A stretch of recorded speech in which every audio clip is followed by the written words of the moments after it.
the Fort Worth ISD administration building. The Fort Worth ISD is still around. It's just the administration building is yeah. So LUV, it has some processes. So it started as a play, and then it goes into a movie with Jack Lemmon and Peter Falk, which they change it up a little bit. I'm gonna watch the rest of it tonight. I only watched 10 minutes of it. It's looking like a good one. 1967. There is the river and the skyline, and no go-karts right now. What I liked about playing Milton Mansfield when I acted with Charles, well, it's great staging for the theater. You don't need an elaborate set at all. You can just have a backdrop only. You don't even really need that. We didn't even have a backdrop. Oh, well, we might have had like kind of a backdrop that looked like a bridge. So it was what it really was it was maybe like a series of 10 blocks, about maybe 3 feet high, maybe lower than that, maybe more like 1.5 feet high, maybe 2 feet high. I don't remember exactly how high they were, but you could step on the block and then look downward and before the stage. So where the proscenium, there wasn't really a proscenium, it was a box found space. It was once a fire station, still there today, I think. We call it the Fire Station Theater. And so you would step on the box, or there was several boxes, you could walk back and forth. So that was blocking and staging there. I think Julie directed it. I don't remember her last name for right now. Anyway, it's probably Strong now. Yeah, it's Julie Strong now, but I think she had a baby at the time. Or she had already had her baby. But anyway, so Charles could go back and forth playing Harry, looking down where he's going to jump. And I could grab him, keep him from jumping. And then Wendy would come in from the back, which would be upstage. There's a little door. It was basically like a room almost. And the lights were hung over. You know, it was a found space. Just think of a fire station, very square. They had done the, I think they called it the Avengers, the musical, years before. They did balcony there as well at the fire station, the play balcony. But anyway, it was a lot of fun. The staging was nice. We had a guitar player who was basically like a busker that was on the bridge that was in the back, and he was playing classical music throughout the production. It was grade 8 production. It was, you know, off Broadway probably. It was really good. We got a great reaction.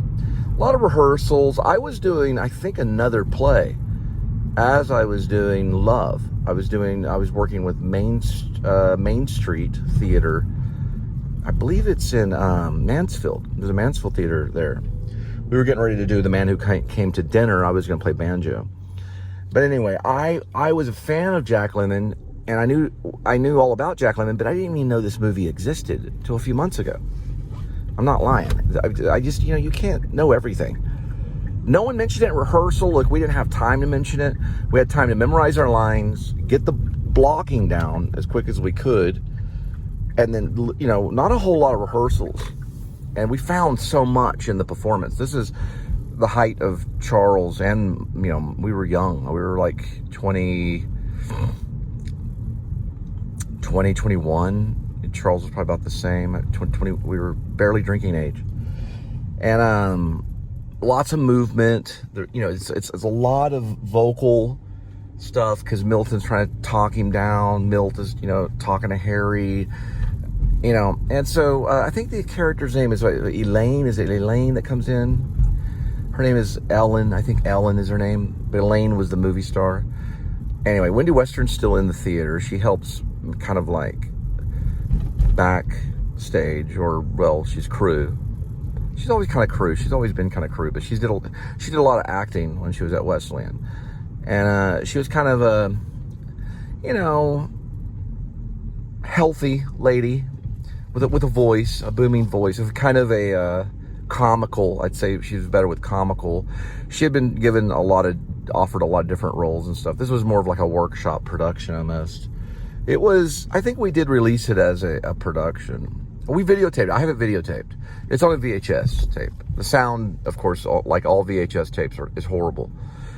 I do like seeing Jack Lemmon and Peter Falk in the movie, and I'm like, oh no, I wouldn't have chose that. I wouldn't have chose that. Directing wise, I'm like, no. What we did was better because we did it straight up.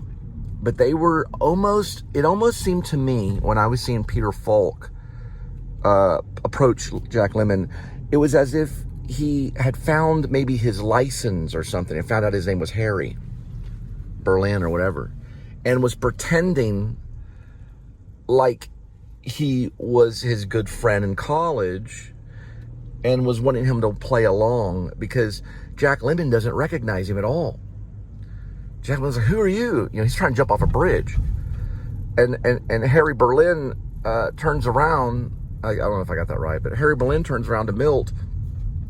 It's like Milt is playing a lot, like in their production, it's like Milt is playing kind of thing, so that he can use him almost like a tool to get out of a relationship with his wife, and then start a new relationship with a younger lady. So he needs him, and it's like, what a better opportunity. What's a great opportunity but to grab this guy that's about to jump off a bridge and turn him into a new husband. And I'll start my new, relationship with this young lady kind of thing, because he didn't want to leave her alone. Because he still loved his wife, probably. I don't know, I have to watch it. But that's what it seemed like they were doing. I was like, that's an interesting choice. Kind of like the opposite filmic kind of weird choice.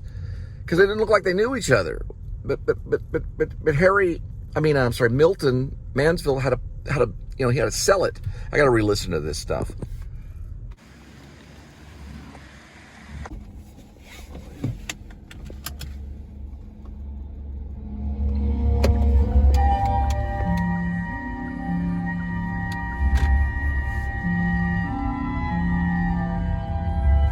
All right, so like how I would kind of describe it is this. Milton Manville approaches Harry on the bridge. Harry's going to jump. His life is just at its wit end. Charles, when we did it, it was a stage version.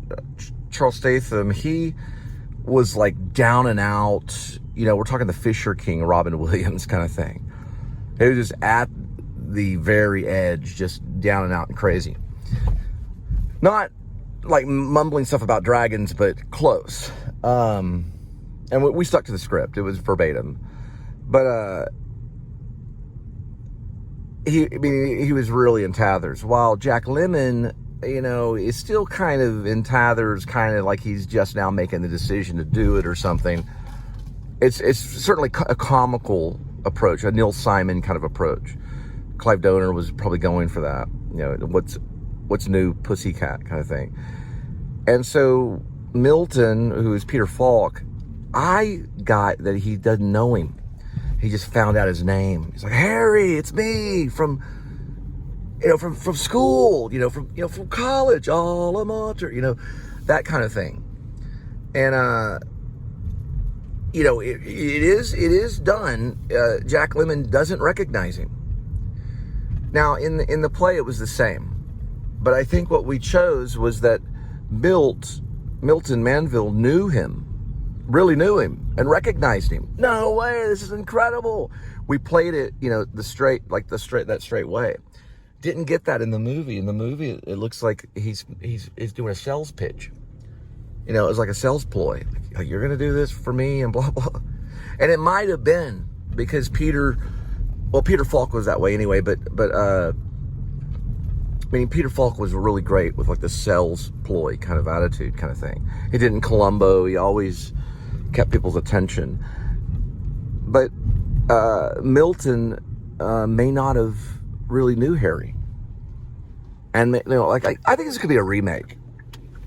And it would, what I would do, different than Clive Donor, is I would have it where he finds his license. So he's at his wit's end, throws his wallet down, steps up there. Harry's watching him because Harry probably is looking for a jumper to turn into a possible husband. Harry, no, I'm sorry, other way around. Milton is looking for a jumper to turn in to somebody's husband. It's the other way around. Milton, who has a failed marriage, is looking for a jumper to turn Harry into this other lady, or to his wife's husband, to do a trade-off. There's a multiple thing. I said it backwards, sorry. But that's right. Milton is looking for a jumper, probably in the beginning of this version that I would want to do. Harry decides to jump. Now, you could even twist it even more, where Harry's trying to do it to get attention, to see if he can, I don't know, make a friend or meet somebody. His life is at that wit's end, because he doesn't jump.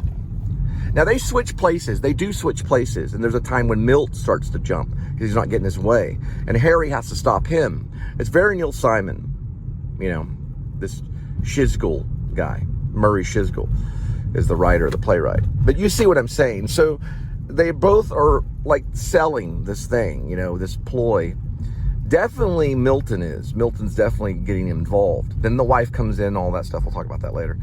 But I'd have it where you actually see him find the wallet, and then he looks at his name. This guy's name's Harry Berlin, or somehow gets his name. You know, modern day, kind of like, because you can get off Facebook. Oh, that's even better. That's even better. He gets his face off Facebook.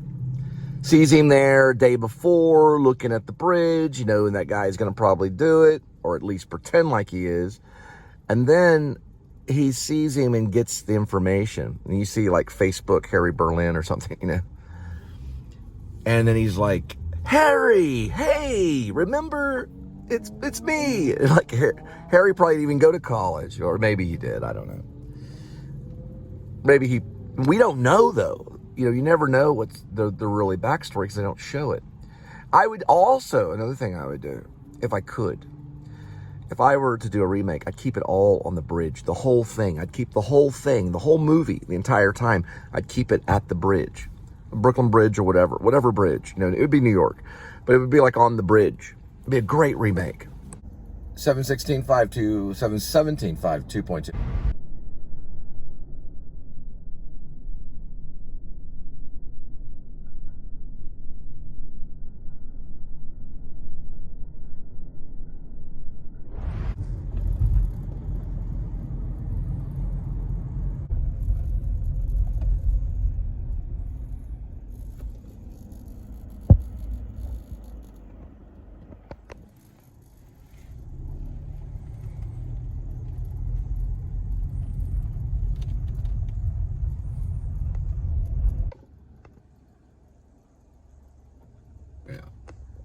So if Linda and I, if we play live and we get hecklers, we'll respond with 10/20/1977, which is on our SoundCloud.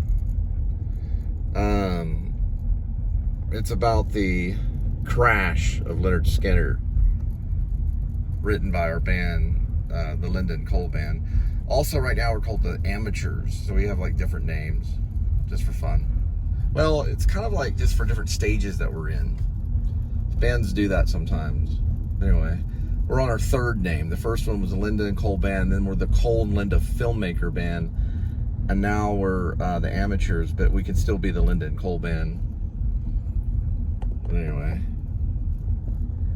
check it out. That's the name of the name of the song is Numbers, 10/20/1977. Alright, 2972.4. Oh, yes, the Garden Inn. I was looking up Internet Movie Database on Jerry Russell, who was an actor in town. He was also one of my teachers. He did a lot of voiceover stuff. He has an Internet Movie Database. He doesn't have a photo. They should put his photo up there, for the love of mercy, but he is on there. He's remembered on the Internet Movie Database. Not Wiki, though. He didn't make the Wiki. That's when you know you've made it, when you made the Wiki. Or you know, and there's some people that made Wiki, though. I don't know if they seriously made it.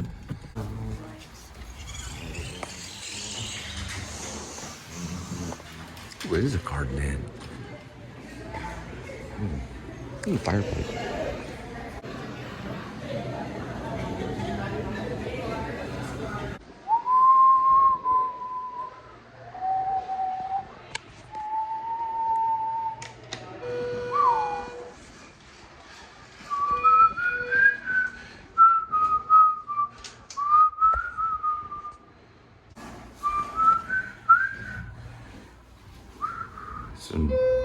Never-ending story of pizza. The Hilton Garden Inn. Yeah, you've seen salads here from Central Market. Every time I get an elevator, I think of a racer head. I think everybody does. Well, not everybody. But many in my boat.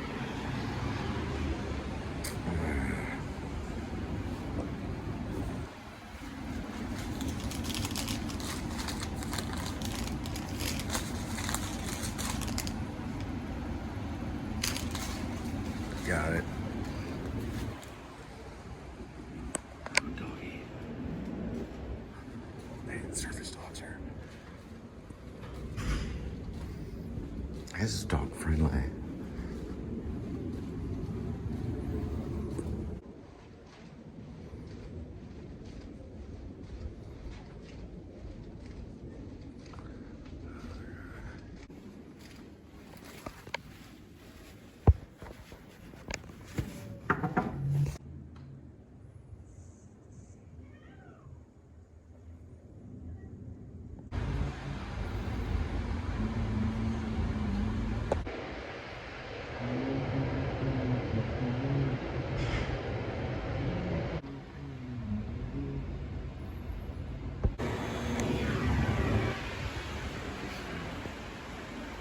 Do those kinds of things.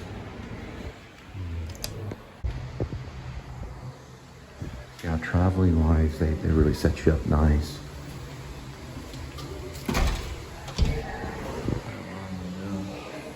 Yeah, it's, you know, indoor pool, probably heated.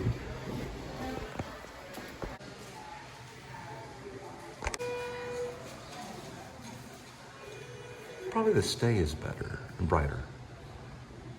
It's brighter. If something isn't just the way you like it, simply let any hotel team know. We'll make it right, guaranteed. Just don't get in touch with Paris Hilton. She might, you know, hang up on you. No, she probably help out. Cool. So the trick with Jerry Russell's acting career in his theater Stage West, which is still around, they're doing Acrocats right now. I really wish I could see it. I'd love to see cats, real cats, jump around and do it in the loops and stuff. But really, they did great stuff, a lot of British stuff, because Jerry Russell had Jim Cobalt to start the theater with, and Jim Cobalt looked very similar to Patrick Stewart from Star Trek Generation. That's what you saw when you saw him acting. He did British accents all the time. He was American. I saw him in Alan Turing's, well, Alan Turing didn't write it, but he played Alan Turing, the guy who invented the computer and breaking the code. I think Cumberbatch played him in the movies. These are local actors I'm talking about. Jim may still be around. Jerry has passed away. Jerry was kind of the business guy. They opened the theater with Zoo Story, which is Edward Albee, which is a Texas playwright. Zoo Story was opened, well, Zoo Story was not too old. Now, Zoo Story was workshopped at the Actor Studio in New York. Edward Albee trained at the Actor Studio, same place I trained.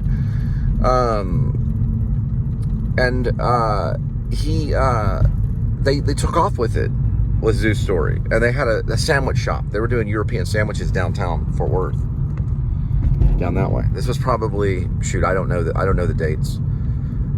Maybe before the 90s.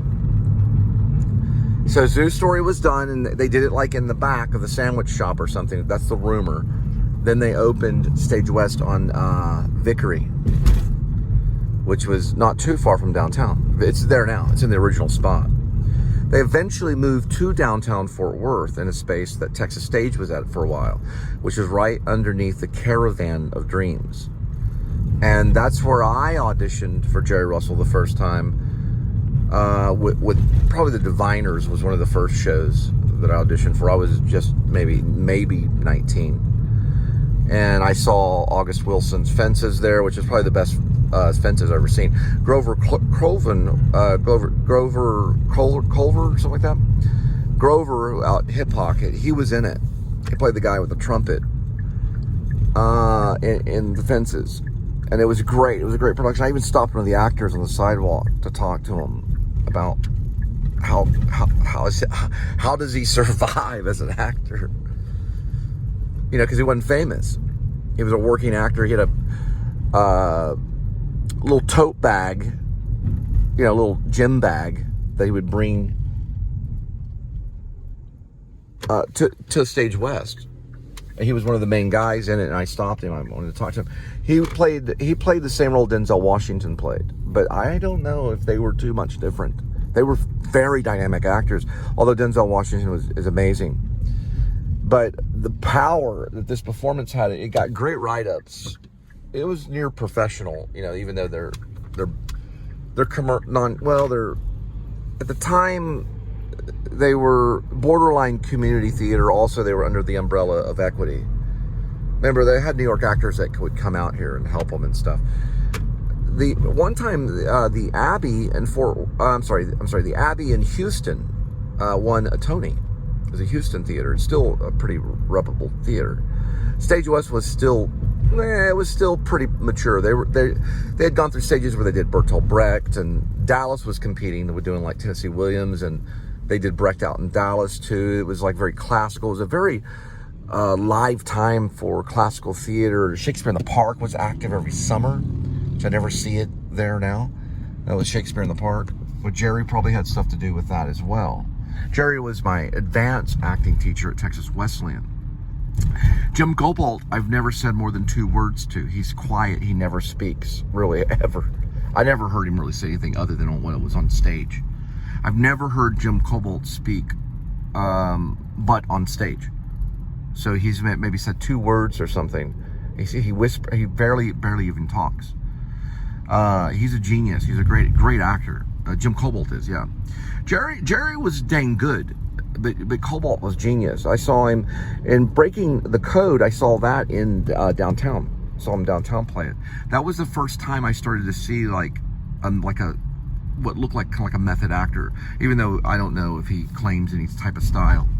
He was slouched in his chair. He had an apple. There's a scene where, well, he shows the apple in the spotlight. Very powerful scenes because Turing killed himself with an apple in the end of his life. He was the guy who invented the computer and then broke the code, the U-boat codes. It was called Breaking the Code, the show was. That first time I saw Jim Cobalt, I was like, oh, okay, this is acting. But Jerry was also very good. You know, he kind of reminded me of like an old, worn-out William H. Macy kind of. Well, no, he wasn't that manic. He wasn't as manic as William H. Macy, but he was well-spoken. He was a smoker. He was, I'm trying to compare who Jerry Russell was kind of like. Anyway, Jim Cobalt was definitely like Patrick Stewart. I don't know, Jerry Russell's kind of original. But anyway, I don't know, I'll talk about all that later some other time. There's a lot of actors around in Fort Worth. 9733, or I'm sorry, 973.3.